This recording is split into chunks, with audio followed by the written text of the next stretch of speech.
Sarah, why are you calling so late? Our daughter should be sleeping with me.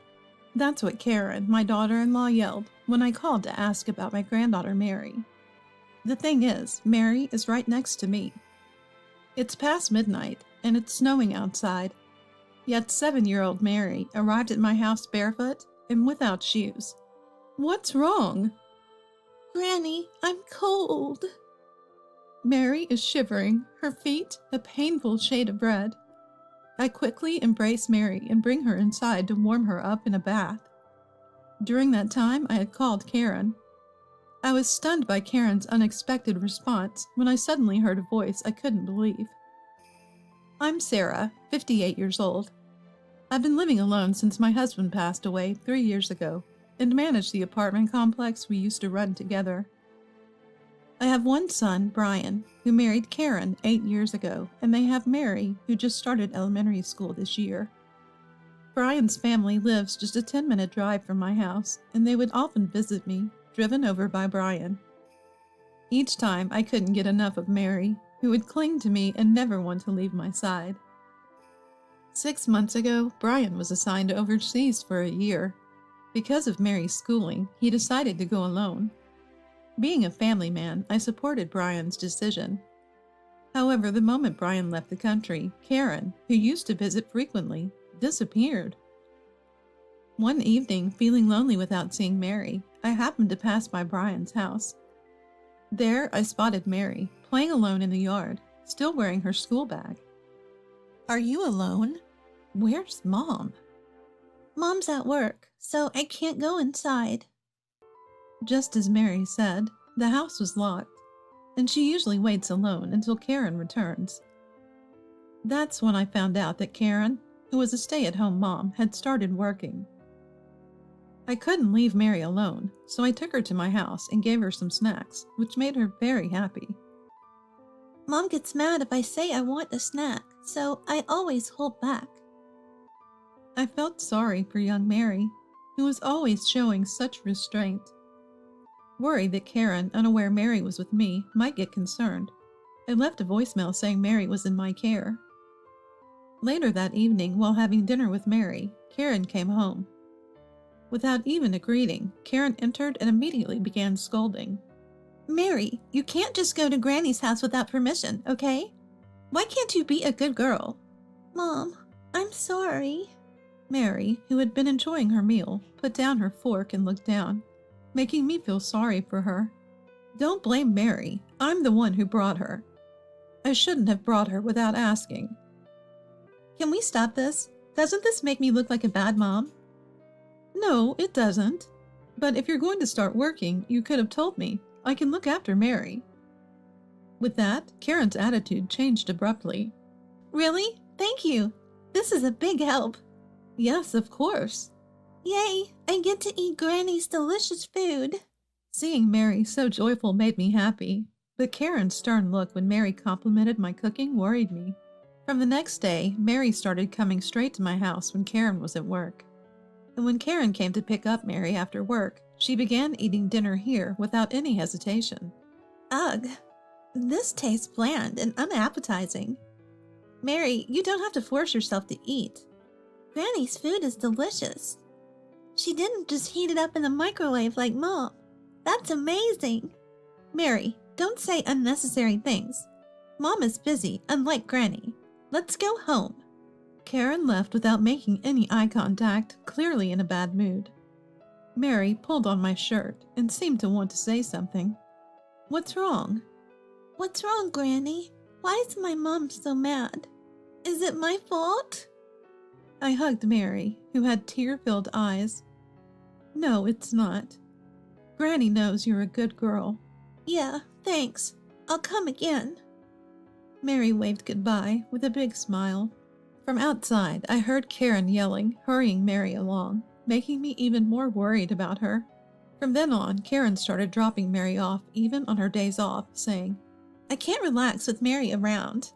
She even started palming off Mary's school events on me. Karen, I can't attend the parent-teacher meeting next week. I have a community gathering. I'm sorry. Do you not find Mary cute, Sarah? Don't tell me you're prioritizing your own matters.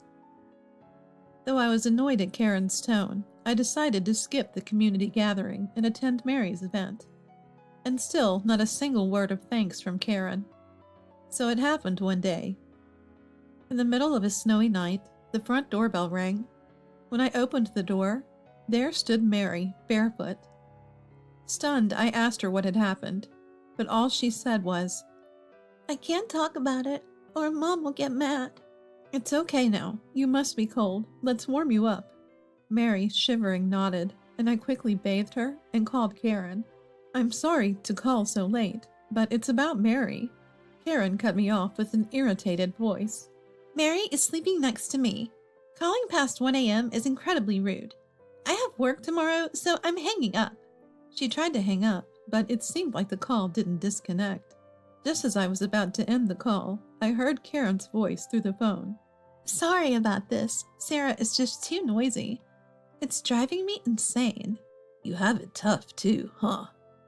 Yeah, I do. I wish Sarah and Mary would just go away like Brian did on his solo assignment. Then I could be with you all the time. Why not divorce him and become my wife? The condition is that you have to abandon that brat. Deal? Promise? I love you way more than I ever loved Brian.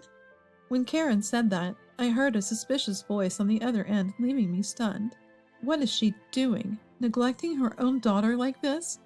Anger towards Karen boiled up inside me. I wonder how Mary has been coping all this time. I couldn't help but cry, feeling pity for Mary. Mary had been sleep-talking, apologizing to her mom. Karen never contacted me, even the next morning, despite lying about spending time with Mary.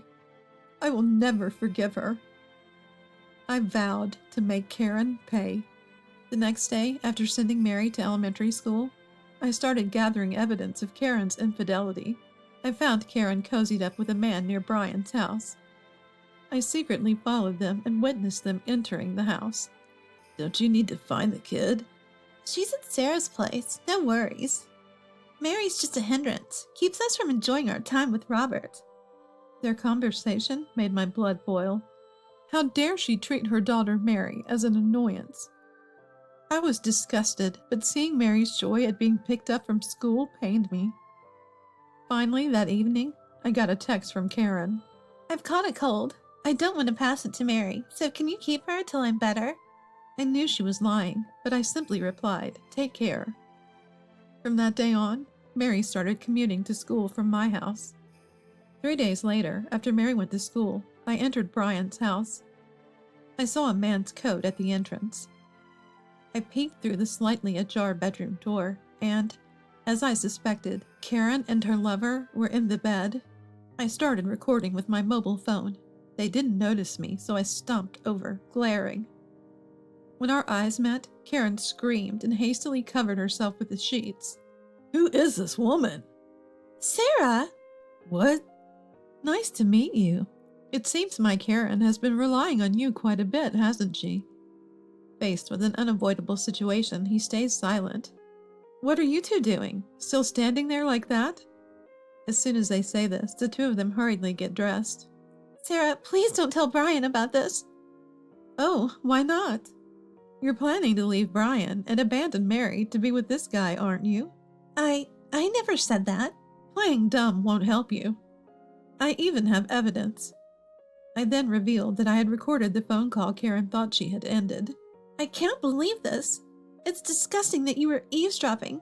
Is that all you've got to say? You are Mary's mother, and you don't even consider how she felt coming home alone. How can you not think about that? I choke back tears as I think about Mary. It's not Mary's fault for being gone. If you care so much about that kid, why don't you take her? Not a bad idea. Mary is very attached to Sarah. Just when I thought it was pointless to say any more to Karen, the bedroom door swung open violently. Karen, enough is enough. Brian, who had been listening from outside, yells, and Karen freezes as she looks at him. Brian, why are you here? I heard about everything from Mom and flew back for this very day. Karen, you're the worst wife and mother. That's not true. You're misunderstanding. Really? Then explain why you neglected Mary to have an affair. Karen looks at Robert for help, but he ignores her. Come on, say something. What can I say when your husband shows up? That's it. I'm divorcing you, Karen. And you'll never see Mary again. Just give me the child support and do as you please. What? No. If that's the case, I'll take Mary. In this situation, I couldn't help but confront Karen. Karen, you don't even have a job. How are you going to raise Mary? At this, Karen begins to stammer, looking for an excuse. You quit your job to spend time with your affair, didn't you? Karen doesn't respond, but looks at Robert, who is about to leave, but is stopped by Brian. Running away when you're also responsible? Show me your ID now. Robert reluctantly hands over his license under Brian's piercing gaze. I capture it on camera, hand it back to Robert, and he rushes out. Wait, don't leave me. Left behind, Karen breaks down in tears. Karen, you need to leave this house right now. Sarah, Brian, I'm sorry. I'll never do this again. There's no way we can forgive you. I was just lonely. I don't want to hear your excuses. Brian then presented the prepared divorce papers to Karen. I couldn't just stand there watching Karen cry even more intensely. Being a mom isn't just about giving birth. Karen, you chose being a woman over being a mom. You're unfit to be a mother. What are you talking about? Sarah, your thinking is outdated. Loving your child is timeless. Well, Karen, you'll probably never get that since you see your child as an inconvenience. Karen then clung to my legs. Sarah, I'm sorry. From now on, I'll take proper care of Mary. Please forgive me. No way. It's your own fault. I pushed Karen away, and she said nothing more, hanging her head in shame. Then Karen resigned herself and filled out the divorce papers. After that, she left the house without ever coming to see Mary again. They divorced, and Brian claimed $30,000 in damages from Karen and Robert. Karen was disowned by her parents-in-law after they found out about the affair, and was even kicked out of her family home. She was also abandoned by her lover and is now hopping from one friend's house to another. Karen has now started working a night job to pay the claimed damages and child support. Brian discussed the situation with his company and decided to quit his overseas assignment and work in America. He sold the apartment they were living in and decided to live with me. When we told Mary, she easily accepted it, saying, I won't be lonely if Dad and Granny are around. Now my life revolves around Mary, and despite the busy days, I feel happy and fulfilled. I vow to fully love Mary, who smiles more than ever, and to be her ally in any situation.